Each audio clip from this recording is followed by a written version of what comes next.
오늘은 모리아 땅으로라는 말씀 제목을 가지고 여러분들과 말씀을 나누고자 하는데요. 성경을 이렇게 읽다 보고 또 말씀을 우리가 묵상하고 듣다 보면은 굉장히 나한테 잘 와닿는 말씀들이 있어요. 내가 잘 이해되는 말씀들이 있어요. 특별히 내가 딱 생각하는 것과 하나님의 생각이 딱 일치해서 너무너무 내 마음을 행복하게 하는 때가 있죠. 근데 반면 이게 맞지 않는 때가 있습니다. 그러니까 내가 생각했던 게 있어요. 근데 하나님의 생각이 다른 거예요. 내가 품었던 뜻이 있는 거예요. 근데 하나님의 뜻이 틀린 거예요. 내가 원하는 방향이 있는 거예요. 근데 하나님이 원하시는 방향이 다른 거죠. 이 다를 때 우리는 어떻게 생각하게 되나요? 굉장히 당혹스러울 수 있고요. 이걸 어떻게 처리해야 되나 굉장히 고민할 수도 있을 겁니다. 이거를 우리들의 삶에 좀 적용해 보면요. 내가 생각하는 것 속에 하나님의 생각이 일치하기를 바라는 마음들이 우리가 사실 굉장히 큰 거예요. 예. 그래서 내 생각과 하나님의 생각이 일치했으면 좋겠고, 내가 생각하는 것만큼 하나님의 생각도 그 정도였으면 참 좋겠는 게 많은 거죠. 근데 여러분, 이게 맞는 겁니까? 아니죠. 하나님은 크신 분 아닙니까? 만약에 하나님이 내 생각 안에 존재한다면 하나님은 하나님이 되시지 않는 거예요. 우리라는 작은 존재가 생각할 수 있는 것에 하나님의 생각을 비교할 수가 없습니다. 우리의 가장 지혜로움이 하나님이 가장 지혜롭지 못한 것보다 하나님이 가장 지혜롭지 못한 게 훨씬 더 뛰어나시고 탁월하시거든요. 그렇다면 여러분, 우리는 알아야 돼요.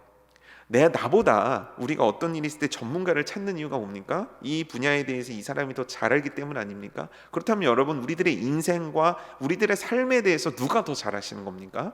하나님이 잘 아시는 거죠. 그런데 불구하고 우리 삶에 적용해 보면 이 충돌이 일어날 때가 있는 거죠. 하나님의 생각과 나의 생각이 충돌하는 거죠. 좀 더 직설적으로 표현하면 뭐냐면, 나의 범주 안에 하나님을 넣고자 하는 충돌. 내 생각의 범주, 내 경험의 범주 안에 하나님을 집어넣고 싶은 욕심이 우리들에겐 사실 있는 거예요. 그래서 하나님의 말씀 앞에서 우리는 끊임없이 충돌하게 되는 거죠. 지금 혹시 충돌 중에 계신 분 계십니까? 그렇다면 오늘 말씀이 여러분들에게 해답을 반드시 주게 될 줄 믿습니다. 그래서 오늘 우리들이 배워야 되는 건 두 가지입니다. 왜 하나님은 그렇게 말씀하시나? 왜 내 상식과 내 생각과 내 경험과 내 범주를 벗어난 일들을 하나님은 말씀하시는가? 그러면 그 말씀이 떨어졌을 때 과연 우리는 어떻게 반응해야 되는가? 이 왜의 문제와 어떻게의 문제를 우리는 오늘 해결해야 되는 거죠. 그 해결을 한 인물이 나오고 그 무리한 요구가 오늘 말씀 속에서 나오게 되는 거예요. 우리가 문제를 보면서 말씀을 묵상하면서 말씀 하나하나 살펴보면서 오늘 이것들을 함께 풀어갔으면 좋겠습니다. 1번 문제죠. 하나님은 아브라함의 믿음을 온전하게 하기 위해 무엇을 명령하셨습니까? 하나님은 명령하셨다는 거예요. 근데 그 명령에는, 그 말씀에는 분명한 목적이 있었다는 거예요. 그 목적이 뭐냐? 바로 믿음을 온전하게 하기 위함이라는 그 목적이 있었다는 거예요. 그러니까 하나님은 그냥 하시는 말씀이 없으신 거예요. 반드시 어떤 목적과 뜻을 갖고 말씀하시는데, 그 목적과 뜻이 무엇이었느냐? 지금 아브라함에게 말씀하시는 뜻과 목적은 온전케 하기 위해, 무엇을요? 믿음을 온전케 하기 위해서 명령하셨다는 거예요. 그 명령이 뭔지 우리 한 절 한 절씩 보면서 볼게요. 그 말씀을 계속 보여주시겠어요? 1절 2절 보여주시기 바랍니다.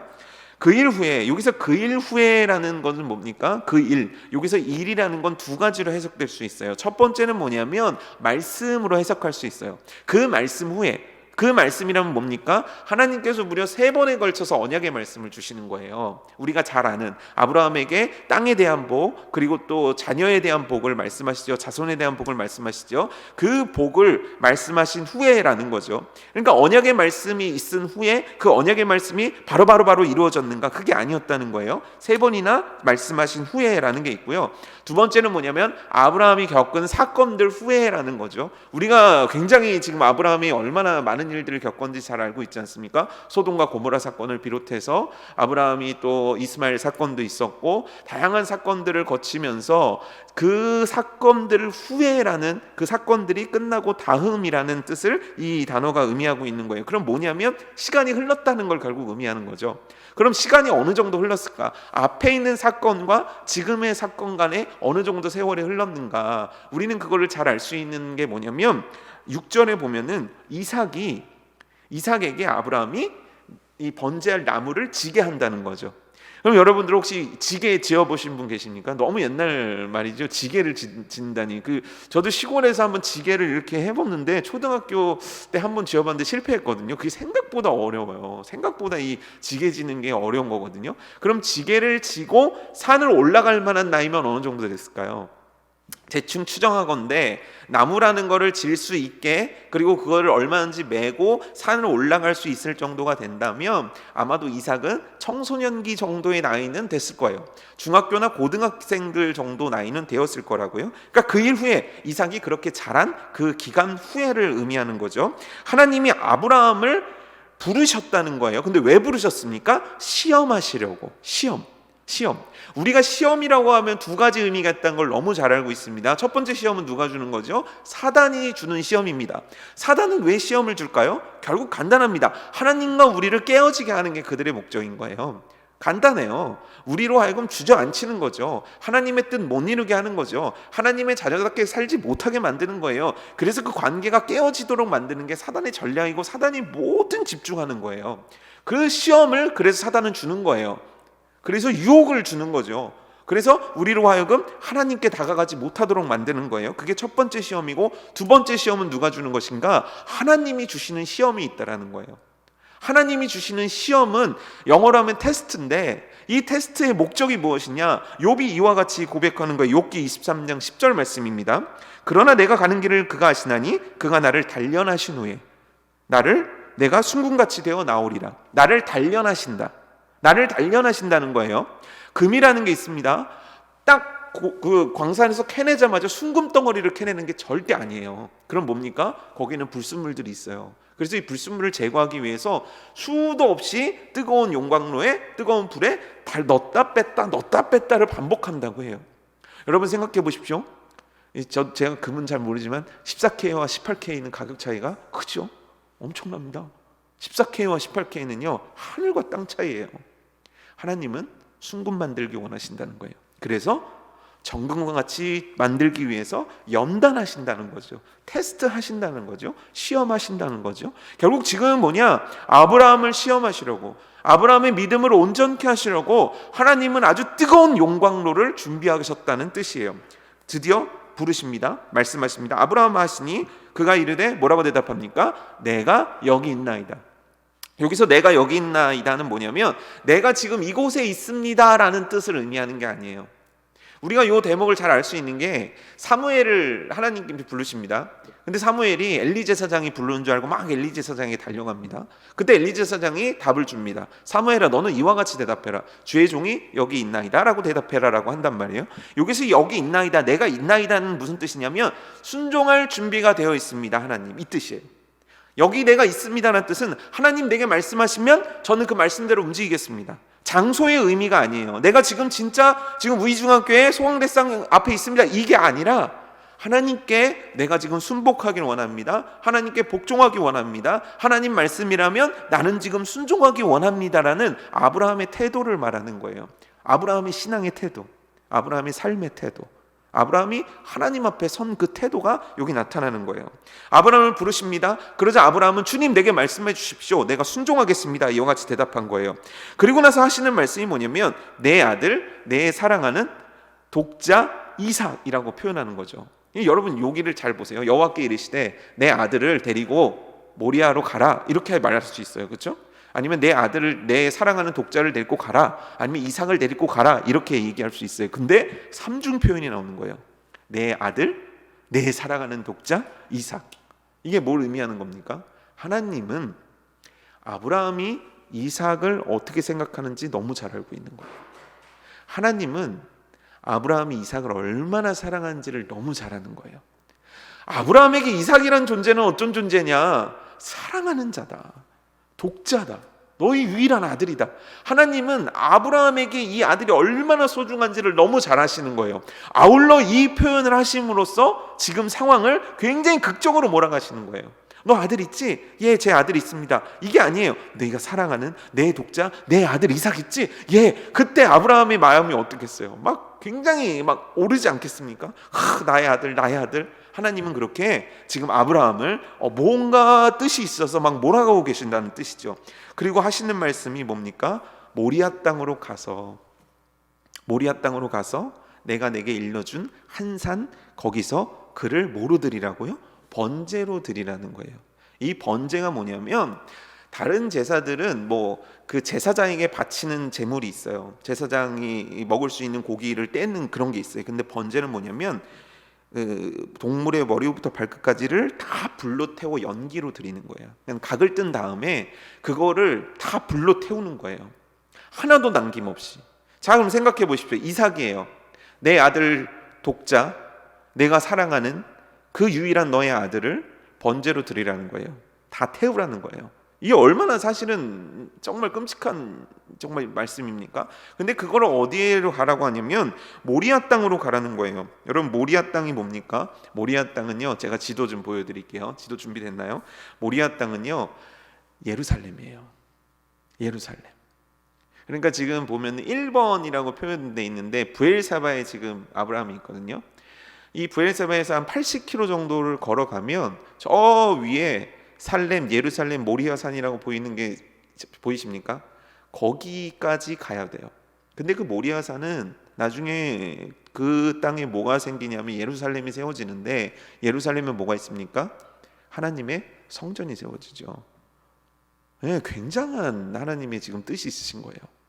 그걸 이제 또 조금 이따가 풀어갈 텐데, 이 모리아산까지는 80km 정도 되는 거리인데 여기까지 너의 독자 아들을 데리고 가서 번제로 드리라는 거예요. 그럼 여기서 다시 제 얼굴을 보여주시겠어요? 그럼 여기서 굉장히 문제가 있어요. 무슨 문제냐면, 첫 번째, 하나님이 인신공양을 원하는가? 하나님이 사람의 생명을 해하지 말라는 얘기를 성경에서 얼마나 많이 합니까? 그리고 인신공양을 드리는 거에서 얼마나 강력한 거부감을 하나님이 나타내십니까? 근데 그 하나님께서 사람을 바치라고 한다니, 내가 아는 하나님이 어떻게 이럴 수 있어? 어떻게 하나님이 이럴 수 있냐는 거죠. 여기서 아브라함이 갖고 있었던 하나님과 하나님의 말씀과의 첫 번째 충돌이 일어나는 거예요. 두 번째 충돌은 뭐냐면, 하나님께서 어떻게 이삭을 바치라고 하냐는 거죠.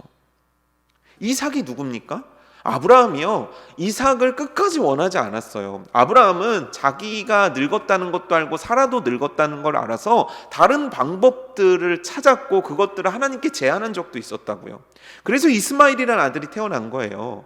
하나님, 이 아들 예라를 통해서라도 이 하나님의 뜻을 이루어 주십시오. 이게 아브라함이 갖고 있었던 생각이란 말이에요. 근데 하나님이 뭐라고 말씀하셨냐면 아니라는 거였거든요. 사라를 통해서 이삭을 낳게 한다는 게 하나님의 계획이었고 하나님의 뜻이었거든요. 이거 하나님이 주신 거예요. 이 아들 하나님이 주신 아들이에요. 그런데 어떻게 하나님께서 주셨다가 이 아들을 데려가실 수 있냐는 거예요. 그것도 상상도 못할 방법으로 어떻게 주시지나 마시지 주셨는데 데리고 가실 수가 있냐라는 거죠. 유일한 약속의 씨, 이 씨를 통해서 하나님이 그렇게 말씀하신 언약의 말씀들이 3번이나 있었는데 하나님 스스로가 이거를 지금 깨시려고 하는 거죠. 결국 뭡니까? 아브라함은요, 하나님과의 생각이 굉장히 충돌할 수밖에 없는, 그동안 아브라함이 갖고 있었던 하나님과 함께했던 시간들을 생각해보면 100세까지가 25년이거든요. 75세에서 25년이고 지금 대략 이삭을 나이를 한 15살 정도로 우리가 추정해 본다고 하면 40년가량이거든요. 한 40년 동안 하나님과 함께 지냈는데 이런 적은 없었거든요. 근데 그 모든 자기가 갖고 있는 하나님에 대한 상식, 인생에 대한 상식, 모든 것들이 지금 다 깨어지는 순간이에요. 근데 하나님은 왜 이 일을 행하시냐는 거죠. 이 테스트의 목적이 뭐냐는 거예요. 우리가 배웠죠? 온전케 하기 위해. 무엇을요? 그 믿음을요. 왜 하나님은 그렇다면 아브라함의 믿음을 온전케 하기를 원하셨을까요? 지금도 믿음의 조상 아브라함, 믿음이 충분했던 아브라함, 그 누구도 순종하기 어려웠던 것을 순종했던 아브라함이면 충분하지 않습니까? 근데 왜 하나님께서는 그 아브라함의 믿음을 더욱 온전케 하기 위해서 이와 같은 시험을 주실까요? 여러분, 하나님에게는 꿈이 있었다는 거예요. 아브라함이 갖고 있는 꿈이 아니에요. 하나님이 아브라함을 향한 꿈이 있다고요. 그 꿈이 뭡니까? 나는 너를 통해서 이 땅에 할 일이 많은 거예요. 그냥 남들처럼 잘 먹고 잘 사는 게 아니에요.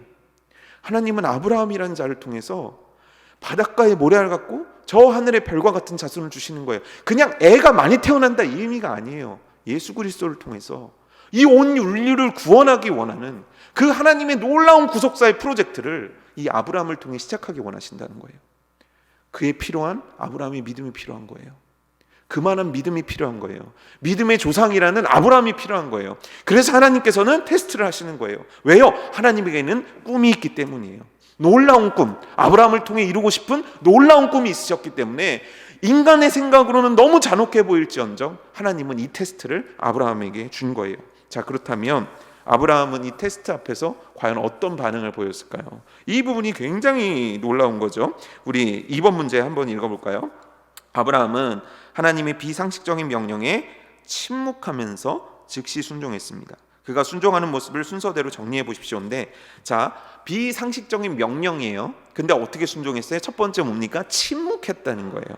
3절을 볼까요? 아브라함이 아침에 일찍 일어났다는 거예요. 강조하는 거죠. 아브라함이 아침에 일어났다 이게 아니에요. 아침에 일찍 일어난 거예요. 이 일찍이라는 표현을 쓴 거는 아브라함의 평상시보다 일찍이를 의미할 수도 있는 거죠. 그러니까 아브라함은 평상시와는 다른 삶의 모습을 나타냈다는 거예요. 아침에 일찍 일어났다는 거예요. 그리고 나서 나귀의 암장을 지웠다는 거죠. 두 종과 이삭을 데리고 그리고 나무를 쪼개어 가지고 갔다라는 거예요. 그러니까 그 이른 아침에 아브라함은 굉장히 분주하게 움직인 거예요. 우리가 생각할 때 그 밤은 참 길었을 거야. 그 밤은 참 외로웠을 거야. 그 밤 아브라함은 얼마나 많은 기도를 했을까? 아니에요. 우리 생각과 전혀 틀렸다는 거예요. 아브라함은 그 말씀 앞에 내가 여기 있나이다. 내가 듣겠습니다. 주의 종이 순종하겠습니다. 이걸 가지고 누구에게도 말하지 않고 누구에게도 이 얘기를 흘리지 않고 그는 즉각적으로 즉시 하나님의 말씀에 그대로의 순종을 시작했다라는 거예요. 여러분, 참 놀랍지 않습니까? 그리고 일러준 길로 가기 시작하는 거예요. 여기서 우리는 궁금해요. 도대체 나와 아브라함은 똑같은 사람이거든요. 아브라함은 태어날 때부터 다른 유전자를 갖고 태어난 존재가 아니거든요. 성별도 같고 우리는 너무 아브라함하고 똑같은 인간이거든요. 그렇다면 아브라함은 어떻게 이 순간 순종할 수 있었을까요? 어떻게 아무에게도 말도 안 하고 즉시 그 다음날 일찍 일어나서 아침 일찍 나무를 쪼개고 종들을 뽑아서 그렇게 서둘러 움직일 수 있었을까요? 도대체 그가 이렇게 선택할 수 있었던 이유는 무엇일까요? 그가 이렇게 순종할 수 있는 이유는 무엇이었을까요? 첫 번째는 뭐냐면 이 놀라운 정말 진리인데 우리가 착각하는 게 있어요. 여러분, 신앙에는 한 가지 길밖에 없습니다. 우리는 신앙생활을 하면 여러 가지 길이 있을 거라고 착각을 해요. 신앙생활을 하면 이것도 선택할 수 있고 저것도 선택할 수 있을 거라고 착각해요? 아니에요. 신앙생활은 믿음이라는 건 한 가지밖에 우리에게 요구하는 길이 없어요. 그게 뭡니까? 순종이에요. 순종 이외에 없어요. 순종하는 것 이외에 다른 길은 우리가 만드는 길이에요. 그런 척 하는 거예요. 길은 하나밖에 없어요. 순종의 길 하나밖에 없다는 거예요. 결국 아브라함은 왜 순종했는가? 길이 그것밖에 없기 때문이에요. 하나님이 원하시는 답은 그것밖에 없기 때문이에요. 여러분, 정답이 수학 문제를 풀어요. 정답이 5예요. 숫자가 5라고 합시다. 근데 5인데 내가 풀었어요. 4.8이에요. 그러면 정답입니까? 4.99를 썼어요. 그럼 정답입니까? 아니에요. 정답은 하나밖에 존재하지 않는 겁니다. 그 정답은 뭡니까? 순종이에요. 아브라함은 왜 순종했는가? 그는 정답을 쓰는 거예요. 정답은 하나밖에 없기 때문이에요. 여러분, 우리 신앙생활 속에서 하나님의 말씀에 대한 정답은 순종 하나밖에 없습니다. 만약 내가 4.99를 쓰고 하나님, 내가 4.99를 썼는데요, 내가 저 사람은 4를 썼을 때 저는 4.99를 썼으니까 저 맞는 걸로 해주세요. 말도 안 되는 거예요. 결국 정답은 하나밖에 없는 거예요. 아브라함은 그 정답을 쓴 거예요. 그래서 그는 지금 이 순간에 하나님 말씀 앞에 순종한 거죠. 두 번째는 뭐냐면 이 히브리서 기자가 이걸 해석한 건데 11장 17절에 19절 말씀인데 제가 읽어드릴게요. 아브라함은 시험을 받을 때에 믿음으로 이삭을 드렸으니 그는 약속을 받은 자로되 그 외아들을 드렸느니라. 왜 드렸는가? 그에게 이미 말씀하시기를 내 자손이라 칭할 자는 이삭으로 말미암으리라 하셨으니, 그러니까 너의 자손은 이삭밖에 없을 거라고 하나님께서 말씀하셨다는 거예요. 아브라함에게 분명히 말씀하셨다는 거예요.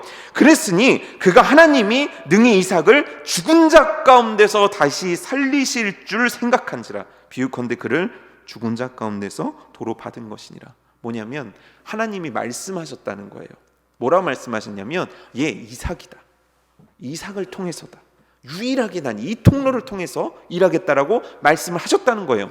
아브라함은 그걸 기억했다는 거예요. 그리고 그걸 믿었다는 거예요. 그래서 그 믿음으로 말미암아 이삭이라는 아들을 낳았다는 거예요. 그리고 이 순간이 왔다는 거예요. 하지만 그 하나님이 하셨던 약속과 말씀은 변한 겁니까? 안 변한 겁니까? 변함이 없다는 거예요. 그러니까 설사 내가 하나님의 말씀대로 이 아들을 칼로 각을 떠서 몸에 피를 뺀 다음에 온 몸을 불로 태워 죽이는 번제를 드릴지라도 하나님께서는 이 아들을 다시 살려내실 줄 믿는다는 거죠. 이게 아브라함의 믿음이었다는 거예요.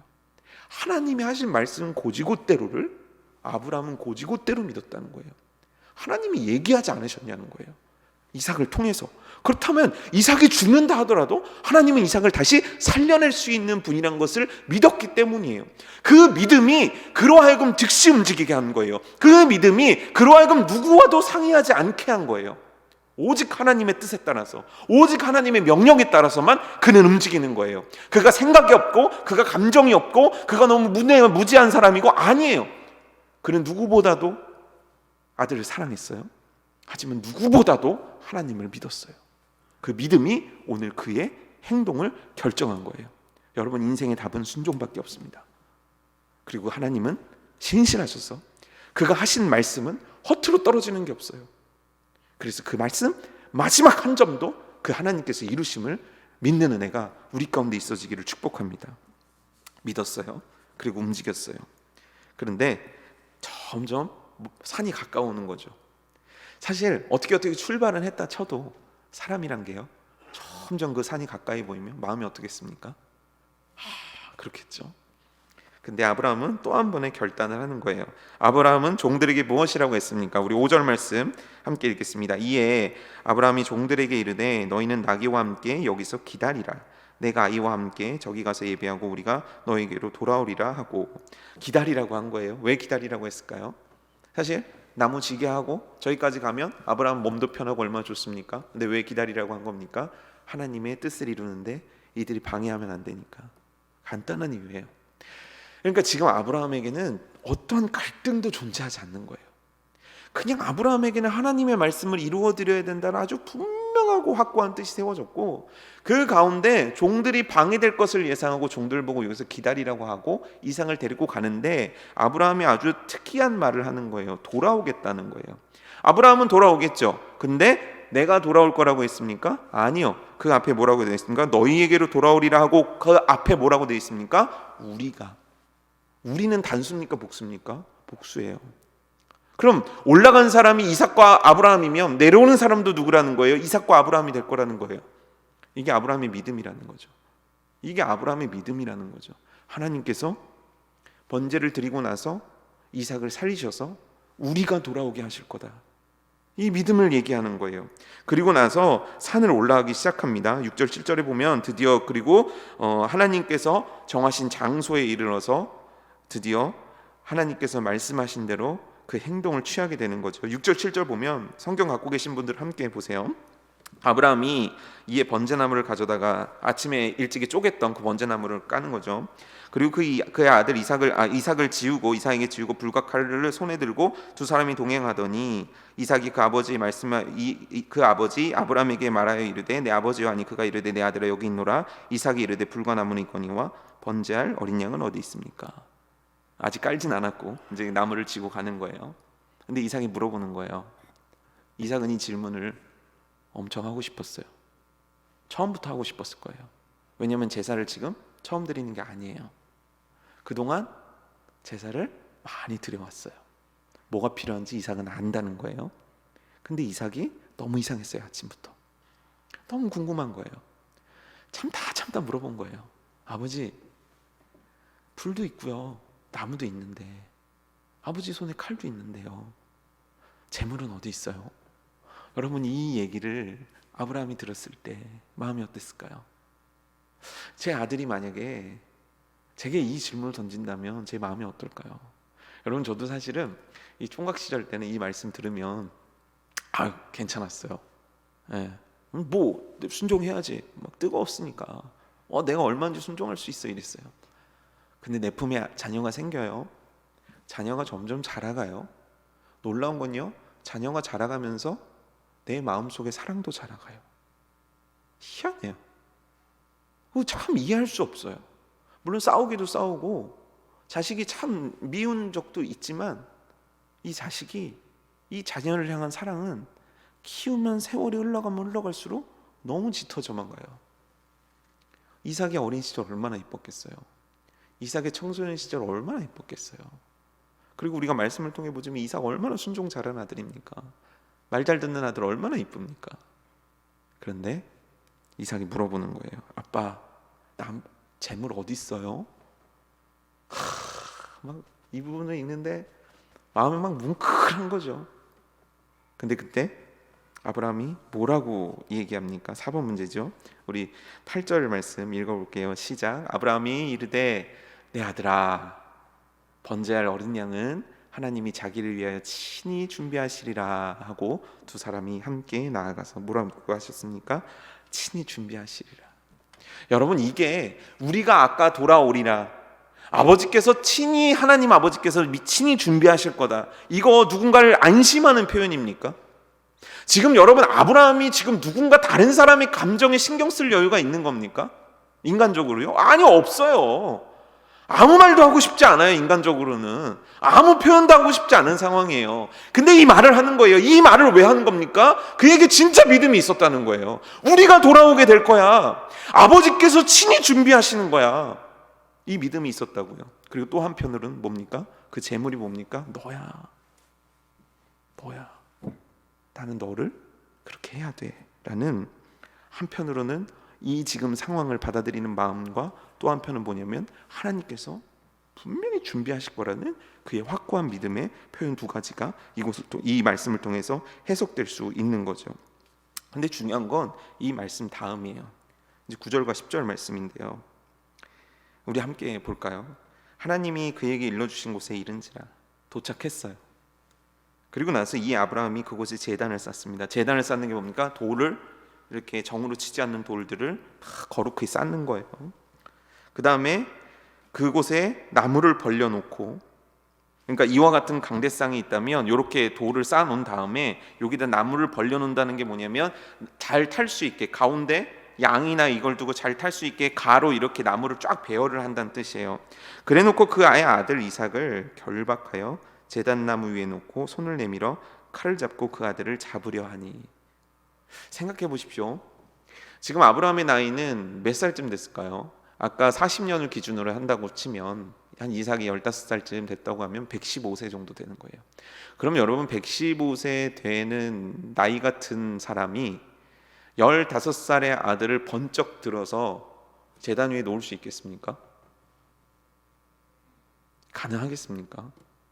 쉽지 않죠. 그렇죠? 정말 어려운 일입니다. 그렇다면 이 제단에 오른 건 갑자기 하나님이 아브라함에게 초인적인 힘을 주셔서 갑자기 들어서 올린 겁니까? 우린 이 대목에서 한 사람을 집중해서 봐야 돼요. 이삭이요. 물어봤잖아요. 눈치챘잖아요. 번제 나무를 까는데 재물이 없잖아요. 그러더니 갑자기 아버지가 자기 손을 묶을 때 그는 알지 않았겠습니까? 그리고 나서 누워 있는 거예요. 여러분, 15살, 16살 되는 정도면요, 도망갈 수 있어요. 뿌리칠 수 있어요. 그리고 만약에 그 아들이 막 뿌리치고 막 난리를 친다면 아버지도 어떻게 못해요. 누가 생명의 위협 앞에 가만히 있을 수 있겠어요.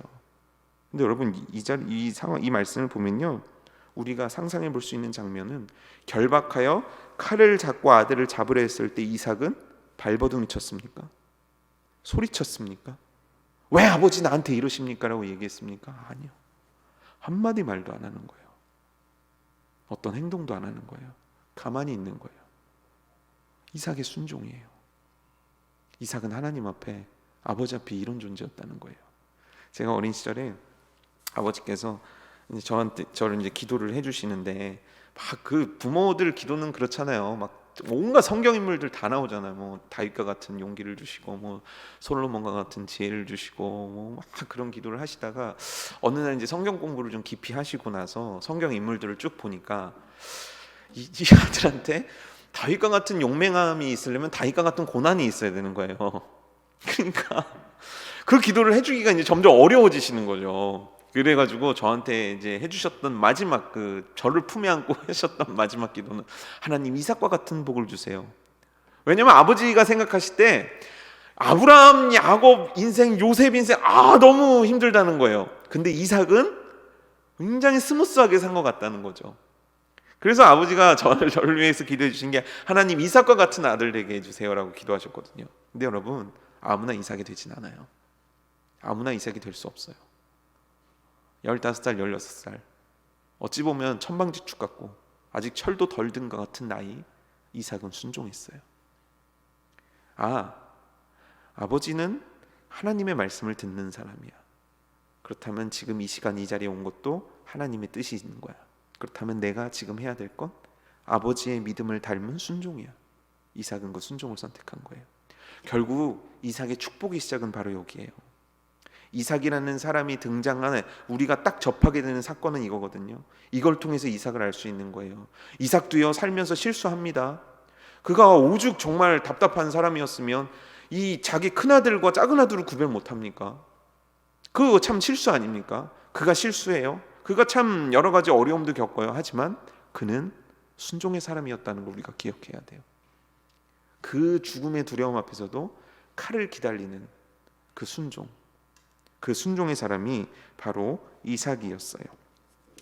자, 그리고 나서 어떻게 됐을까요? 칼을 들었을 때 과연 다음 장면은 어떻게 이어질까요? 12절입니다. 우리 함께 읽어볼까요? 시작. 사자가 이르시되 그 아이에게 내 손을 대지 말라, 그에게 아무 일도 하지 말라. 내가 내 아들 내 독자까지도 내게 아끼지 아니하였으니 내가 이제야 내가 하나님을 경외하는 줄을 아노라. 여호와의 사자가 말씀하십니다. 그 아이에게 내 손을 대지 말아라. 아무 일도 하지 말아라는 뜻이에요. 아무 일도 하지 말아라. 왜냐하면 이미 나는 아브라함의 믿음과 아브라함의 순종을 내가 인정했다라는 뜻이죠. 그리고 나서 뭐라고 말씀하십니까? 내게 아끼지 아니하였으니, 내게 아끼지 아니하였으니, 그 아끼지 아니하였으니 여호와를 경외하는 줄 알았다. 여호와를 경외하는 것에 그렇다면 표현이 뭡니까? 아끼지 아니하는 것. 뭐를 아끼지 아니하는 겁니까? 내 아들까지도 아끼지 아니함. 여호와 앞에 그 어떤 것도 두지 아니함. 내 삶과 내 신앙과 내 인생 가운데 여호와라는 존재 이외에 그 어떤 것에도 무게를 두지 않는 것. 우리가 요즘 부르는 찬양 아닙니까? 주가 일하시네. 그 후렴 부분이 이럽니다. 그 후렴 부분이 이렇습니다. 주가 일하시네, 주가 일하시네. 어떤 자에게? 주께 아끼지 않는 자에게. 이 아끼지 않는 자가 뭡니까? 결국 주에 순종하는 자예요. 주님이라면 제가 하겠습니다. 주님의 말씀이라면 제가 하겠습니다. 주의 뜻이라면 제가 지켜드리겠습니다. 아브라함은 주께 아끼지 않는 자였다는 거예요. 그리고 그것을 하나님은 기뻐 받으시면서 그에게 인정하는 거예요. 너는 나를 경외할 줄 안다. 너는 나를 경외할 줄 아는구나. 어떻게 그것을 알 수 있는가? 너는 나를 왜 아끼지 않았다. 여러분, 주께 아끼지 않는 것, 그게 바로 주를 경외하는 것임을 우리는 깨달아야 되는 거예요. 그리고 나서 또 하나 표현이 나오죠. 아노라라는 마지막 표현이 나와요. 내가 하나님을 경외하는 줄을 알았다. 누가 알았다는 거예요? 하나님이 알았다는 거예요. 요 아노라는요, 야다티라는 거예요. 뭐냐면 체험을 통한 전인격적인 알을 의미하는 거예요. 그냥 내가 누구 알아요? 이게 아니라는 거죠. 하나님도 누구 알아? 이게 아니에요. 하나님도 아브라함의 믿음을 체험적으로 그 공간과 그 시간 속에서 아브라함과 함께 하심으로 아브라함의 진짜 믿음을 하나님께서 아셨다라는 거예요.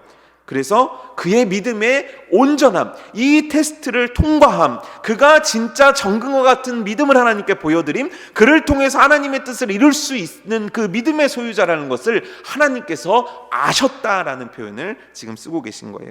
그 다음에 하나님은 드디어 아브라함의 눈을 떠서 보게 하십니다. 6번 문제인데요, 13절 14절 우리 함께 읽어볼게요. 시작. 아브라함이 눈을 들어 살펴본즉 한 순양이 뒤에 있는데 뿔이 수풀에 걸려 있는지라. 아브라함이 가서 그 순양을 가져다가 아들을 대신하여 번제로 드렸더라. 아브라함이 그 땅 이름을 여호와 이리라 하였으므로 오늘까지 사람들이 이르기를 여호와의 산에서 준비되리라 하니라. 여러분 생각해 보십시오. 아브라함이 눈을 들어 살펴보았다라고 하는 거예요. 그러니까 그 전에는 보이지 않았다라는 거예요. 그렇죠? 뭐가요? 순양이요. 근데 살펴본즉 순양이 어디 있습니까? 뒤에 있는 거예요. 제 뒤에 뭐가 있습니까? 강대상에 있죠. 이렇게 뒤에 있는 거예요. 근데 여러분, 순양이 갑자기 나타난 겁니까? 칼을 들어 딱 들려고 딱 치려고 막 이렇게 할 때 순양이 살금살금 와서 수풀에 딱 걸려 있었을까요? 아니요. 말씀한 대로 아브라함이 그의 믿음을 고백했던 것 같이 하나님이 준비해 놓으셨던 거예요. 하나님께서 수풀에 걸려서 순양을 준비해 놓으신 거예요. 그럼 여러분 생각해 보십시오. 혹시 강아지 키우시는 분들 아십니까? 강아지가요, 그 목에다 끈을 묶어 놓고요, 이 끈이래요. 그 뭐라 그러죠? 여튼 그 줄 있지 않습니까? 마당에 있는 집에서 개를 키운 적이 있었는데, 도사견인데 참 이 도사견이 밀어난 거예요. 이렇게 돌다가 지 꼬리를 보고 계속 돌아요. 그리고 돌다 하다가 어떻게 되냐면, 이렇게 세워놓은 이게 대가 있으면 여기에 끈이 이렇게 돌돌돌 묶여요. 그러면은 강아지가 어떻게 하는 줄 아십니까? 계속 울어요. 계속 웁니다. 듣기 싫을 때까지 웁니다. 이 운다는 뜻이 뭐예요? 나 지금 걸렸어요. 나 좀 어떻게 해주세요. 이 뜻이에요. 순양이 수풀에 걸렸습니다. 순양에게는 본능적인 게 있겠죠. 내가 여기에 걸리면 늑대가 나를 잡아갈지도 몰라, 산짐승들이 나를 잡아갈지도 몰라라는 그것이 있으니까 당연히 울지 않았겠습니까? 순양은 있었고 순양은 울었는지도 몰라요. 근데 그게 아브라함에게는 보이지 않았던 거예요. 근데 비로소 그의 눈에 보이는 거죠. 수풀에 걸려 있는지라. 하나님께서 보게 하신 거예요. 여기서 눈을 들어 살펴본즉, 눈을 들어 보게 하시는 거죠. 거기 순양이 있는 거예요. 하나님께서는 준비해 놓으셨구나. 하나님께서는 일하시는구나. 내가 하나님을 믿음으로 선택했을 때, 내가 순종의 길을 떠났을 때 하나님은 가만히 계시는 분이 아니구나. 그리고 우리들에게 너무 익숙한 한 표현이 나오게 됩니다. 여호와 이레다. 여호와 이레가 무슨 뜻입니까? 여호와 이레는 여호와께서 돌보신다라는 의미를 갖고 있어요. 여호와께서 돌보신다. 여호와께서 우리를 돌보신다. 참, 그 주가 일하시네 가사를 보면은 처음에 이렇게 돼요. 날이 저물어 갈 때, 빈들에서 걸을 때. 이게 뭡니까? 이 요즘 말로 따지면, 저도 이제 그 인력시장 가서 일을 한 적이 있었는데, 인력시장 가서 일을 하는데 안 뽑히잖아요. 그럼 이제 새벽에 첫 차 타고 가가지고 거기서 이렇게 앉아 있는데 안 뽑아가요, 저를. 그러면요, 그 집에 돌아오는 걸음이 엄청 쓸쓸해요. 여기서마저 나를 버리나 이런 생각이 드는 거죠. 그때 굉장히 쓸쓸하잖아요. 근데 날이 저물어 가는데 가장인 아빠가 광야를 헤매는 거예요. 생각해 보세요. 얼마나 힘듭니까? 뭔가 돈이라도 들고 먹을 거라도 사들고 치킨이라도 들고 집에 들어가야 되는데, 날이 저물어 가는데, 그게 지금 이 사람의 하루인 거예요. 얼마나 진짜 고달픈 인생입니까? 날이 저물어 갈 때, 빈들에서 걸을 때, 아무것도 없을 때. 근데 그 가사에는 뭐라고 하냐면, 내가 고백해 여호와 이레. 나는 그때 고백해요. 여호와 이레. 여호와 이레가 뭔데요? 여호와께서 준비하십니다. 오늘 나의 삶 가운데 참 보이는 것 없고 들리는 것 없지만 하나님 준비하십니다. 내가 그 하나님께 아끼지 않는 자입니다. 나는 그 하나님만을 신뢰하는 자입니다. 이런 나를 위해서 하나님은 일하시며 준비하고 계실 것입니다. 그래서 그 쓸쓸한 걸음이 쓸쓸하지 않고, 그 외로운 걸음이 외롭지 않습니다. 이 걸음은 나의 믿음의 고백입니다. 이게 그 찬양이 담은 또 하나의 의미 아니겠습니까? 지금 그와 같은 거예요. 여호와 이레. 여호와께서 준비하신다. 진짜 하나님은 준비해 놓으신 거예요. 믿고 순종한 자에게 하나님은 준비하시는 하나님이신 거죠. 그리고 녹서는 하나님께서는 놀라운 말씀을 하십니다. 뭡니까? 17절 18절 우리 함께 읽을게요. 내가 내게 큰 복을 주고 내 씨가 크게 번성하여 하늘의 별과 같고 바닷가의 모래와 같게 하리니 내 씨가 그 대적의 성문을 차지하리라. 또 내 씨로 말미암아 천하 만민이 복을 받으리니 이는 내가 나의 말을 준행하였음이라 하셨다 하니라. 사실 이 말씀 앞에 하나님께서 뭐라 말씀하시냐면, 내가 내 이름으로 맹세한다. 내가 나를 두고 맹세한다. 그러니 반드시 이거는 내가 지킬 거야 라면서 하시는 말씀이에요. 뭡니까? 큰 복을 주고 크게 번성할 거다. 그 복과 그 크게 번성이 뭡니까? 하늘의 별과 같고 바닷가의 모래알 같은 자손이에요. 여기까지는 우리가 잘 아는 말씀인데 거기에 추가적으로 붙는 말씀이 오늘 나오는 거예요. 대적의 성문을 차지하리라. 대적, 너의 큰 적들의 성문을 차지하게 할 거다. 그럼 그 성의 소유가 누가 되는 겁니까? 너가 되게 할 거다. 그리고 내 자손으로 말미암아 천하 만민이 복을 받게 될 거다. 이거 지금 누굴 얘기하고 있는 겁니까? 예수 그리스도를 의미하는 거죠. 너를 통해서 예수 그리스도를 이 땅에 보낼 거다. 그 예수 그리스도를 통해서 그 적들의 성문을 차지하게 할 거고, 예수 그리스도를 통해서 그 자손들이 복을 받게 할 것이다. 왜? 이 일을 내가 왜 하는가? 너가 나의 말에 준행했다. 너가 나에게 순종했다. 너가 나에게 아끼지 아니하였다. 너가 나의 말에 순종하고 그대로를 복종했다. 바로 이것 때문에 나는 이와 같은 언약을 너라는 사람을 통해서 이루어갈 것이다. 여러분이 언약이 이루어졌습니까? 안 이루어졌습니까? 이 성경 속에서 나오는 그 모래, 여기서 성경 속에서 나오는 하늘의 별과 같은 자들 누굽니까? 바로 우리 아닙니까? 우리가 예수 그리스도를 말미암아 구원의 은혜를 받고 그 성읍을 차지할 자 바로 우리 아닙니까? 하나님께서 아브라함이라는 자를 통해서 길을 여셨고 그 축복의 어마어마한 통로를 통해서 지금도 온 인류에게 이 복을 내리고 계시지 않냐는 거예요. 그런데 이렇게 한 이유가 뭡니까? 간단해요. 너가 나의 말에 준행했다. 이 준행하다는 게 뭡니까? 경청하다, 순종하다는 의미예요. 결국 너는 나의 말에 순종했구나. 그래서 내가 너를 통해 이와 같은 일을 할 것이다 라는 말씀을 오늘 하나님께서 하고 계신 거예요. 여러분, 저는 오늘 이 말씀을 통해서 나누고 싶은 몇 가지가 있어요. 첫 번째는 뭐냐면, 여러분, 순종은요 우리의 선택이 아니에요. 이것도 해도 되고 저것도 하는 게 아니에요. 순종만이 답입니다. 순종의 축복이 우리 가운데 있어지기를 축복합니다. 지금 각 처소에서 예배 드리시는 분들, 하나님 앞에 순종만이 우리들의 인생의 답이라는 것을 깨닫는 은혜가 있기를 원합니다. 두 번째는 뭐냐면, 하나님은 나를 향한 꿈이 있으시다는 거예요. 결국 하나님은 이걸 하고 싶었던 거예요.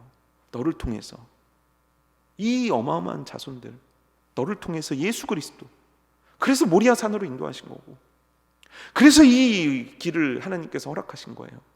어렵지만, 고통스러워 보이지만. 왜요? 하나님의 큰 꿈이 있었기 때문이에요. 여러분이 하나님의 꿈이 여러분들에게도 있습니까? 여러분, 자녀를 낳을 때, 자녀를 키워나갈 때 우리는 자녀에 대한 기대가 있어요. 자녀를 결혼시키고, 또 자녀를 공부를 시키고, 자녀가 군대를 가고, 이런 모든 과정 가운데 부모에겐 기대가 있고 꿈이 있어요. 그리고 그것들을 위해서 사실 부모들은 스스로를 아끼지 않고 많은 걸 베풀어요. 하나님은 어떠실까요? 죄 많은 인간인 나도 그러는데 하나님은 나라는 사람을 이 땅에 괜히 보냈을까요? 괜히 살게 하실까요? 근데 왜 우리는 괜히 삽니까? 하나님이 괜히 보내셨습니까? 아니라는 거예요. 하나님은 꿈이 있다는 거예요. 여러분, 제가 이 와치가 있는데 이 와치를 딱 사는 순간요, 제게는 꿈이 생겨요. 아, 이걸 어떻게 써야지, 이걸 어떻게 쓰면 좋겠어라는 게 생겨요. 여러분, 스마트폰 사면 이걸 막 쓰고 싶고, 이걸 통해 사진도 찍고 싶고, 뭔가 계획들이 생긴단 말이에요. 하물며 하나님께서 태초 전부터, 이 땅을 만드시기 전부터 계획하시고 이 땅에 보내신 존재가 바로 나인데 하나님의 꿈이 없겠냐고요. 근데 놀라운 건 우리는 그건 말고 관심이 너무 많아요. 그걸 무시해버려요. 그걸 잊어버려요. 그리고 그냥 살아요. 아니요, 하나님은 꿈이 있으신 거예요. 그래서 오늘도 하나님은 말씀으로 우리를 테스트하시는 거예요. 말씀으로 우리를 연단하시는 거예요. 상황과 조건을 주시면서 나라는 사람을 정금을 만들어서 하나님의 꿈을 이룰 수 있는 존재로, 내 작은 그릇이 아니라 이 그릇을 넓게 만드셔서 정말 온 인류를 품을 수 있는 그릇으로 하나님은 만들기 원하시는 거예요. 여러분, 하나님의 꿈을 믿어드리기를 축복합니다. 그리고 꿈을 여러분도 품는 은혜가 있어지기를 축복합니다. 세 번째는 뭐냐면 시험에 관련된 거예요. 고린도전서 10장 13절의 말씀이에요. 제가 읽어드릴게요. 사람이 감당할 시험 밖에는 너희가 당한 것이 없나니. 사람이 감당할 만한 시험 외에는 하나님이 주신 적이 없고 너희들이 겪은 적이 없다는 거예요. 오직 하나님은 미쁘사. 여기서 하나님이 미쁘시다는 건 뭐냐면, 미쁘다는 신실하다는 거예요. 하나님은 신실하시기 때문에 너희가 감당치 못할 시험 당함을 허락한 적이 없으시다는 말을 하는 거예요. 아, 시험 때문에 죽겠어요. 너무너무 어려워요. 왜 내 인생에 이런 시련을 주시나요? 라고 우리는 얘기하지만 하나님의 말씀은 하나님은 신실하셔서 너희가 감당할 것보다 더 준 적이 없다는 거예요. 그럼 이 의미는 뭡니까? 그 뒤에 나와 있는 거예요. 시험 당할 즈음에 또한 피할 길을 내사 너희로 능히 감당케 하신다.